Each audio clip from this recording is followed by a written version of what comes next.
Alright, I know it's been over a year, but life got very busy after returning to in-person work at the office, alongside getting fully settled in a new city.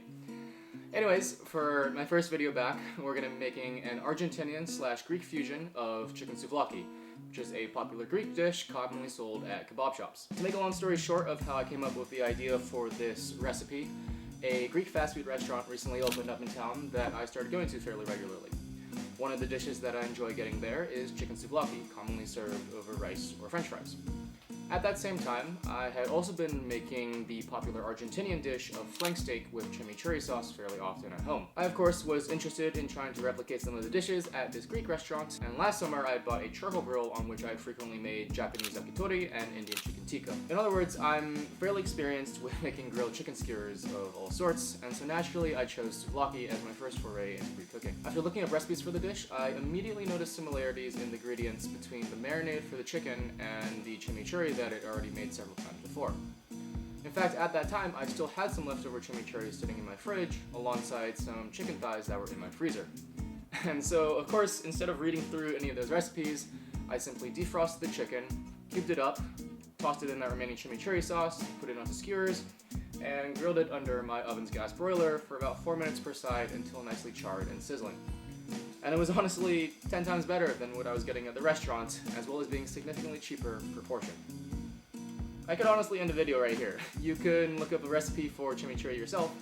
I use the Series Eats version, of course, and as long as you use chicken thighs and not breasts, and that you're not afraid of using an oven broiler with a rack as close as possible to it, those are really the only essential components you need to make an incredibly tasty dish that's also incredibly simple and fairly cheap. If you care about why this works, then you can keep watching, of course, as usual.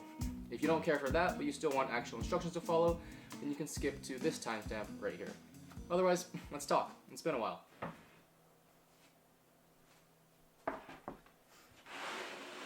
All the cool cooking YouTubers lean over the countertops these days when they're filming cooking videos. Chimichurri is a very popular Argentine sauce that, at its most traditional, has only 7 ingredients. Those being fresh flat leaf parsley, oregano, garlic, salt, olive oil, red wine vinegar, and chili peppers of some sort. If you know who Samin Nosrat is, then you probably noticed that those last 4 ingredients fulfill what she calls the 4 cardinal directions of cooking, which also happens to be the title of her best-selling cookbook, Salt, Fat, Acid, Heat. I've talked about these flavor components in my previous videos, so I won't bother restating redundant information, but you can also buy and read this book. It's quite insightful. Hey there, so I'm in the middle of editing this video, and I finally actually got around to reading this book that I just recommended to you guys, and as it turns out, the heat in this title actually refers to the heat of cooking and not the heat of spice. This recipe does include a significant heat element when you're grilling the chicken really close to the gas broiler or on an actual charcoal grill, but I guess that's what I get for recommending a book before actually even reading it, just trying to infer from the title itself. Anyways, back to the video. Aside from those 4 ingredients, the garlic, oregano, and parsley provide the core flavor, texture, and substance components of the sauce. My only remarks here are that 1, make sure you use fresh parsley and fresh oregano. 2, that you double, triple, or even quadruple the amount of garlic in whatever recipe that you find. And 3, that if you can stomach the heat, use fresh Thai bird's eye chilies instead of dried red pepper flakes. Those are my personal modifications, but obviously adjust to your own personal taste preferences. I actually make 2 versions of chimichurri. One that's more traditional, with all the ingredients being hand-chopped, and one that I like to make in a blender bottle with a significantly lower quantity of oil so that the final texture becomes a very thick spreadable paste that's much more suitable to being used as a marinade. The reduced oil quantity in this paste version significantly reduces flare-ups and splattering when you're actually grilling the chicken, whereas I like to use the traditional version, which resembles a vinaigrette, as salad dressing for my version of Greek salad, which is also heavily inspired by a Series Eats recipe.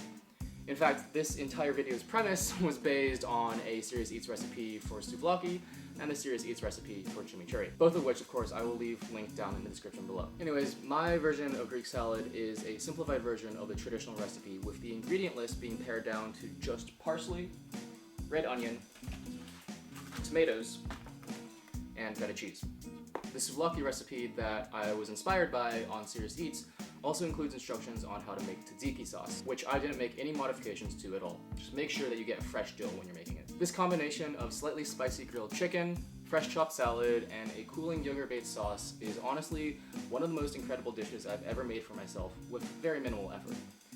and I nailed it on my first try, which honestly impressed even myself. After I made this for the first time, I made it 3 more times in that same week. And if you let the chicken marinate for at least 24 hours, it turns out even better than it already is. Alright, enough rambling, let's get cooking. Let's start with the chimichurri since it's the core component of this entire meal, both for the chicken and the salad. For the traditional version, finely chop up 1 bunch of Italian flat leaf parsley, a few sprigs of fresh oregano, and a few red Thai bird's eye chili peppers, and throw it all in a mixing bowl. Regarding garlic, I prefer buying pre-peeled cloves so that I can quickly smash and chop a ridiculous amount for whatever recipe I'm quadrupling the garlic quantity of.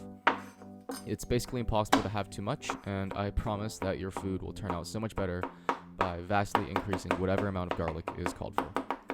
Anyways, chop up as much as you're comfortable with and add it to the bowl as well. Add a splash of red wine vinegar, a large pinch of kosher salt, and then pour in olive oil until the entire mixture is completely submerged, which will be a lot of oil.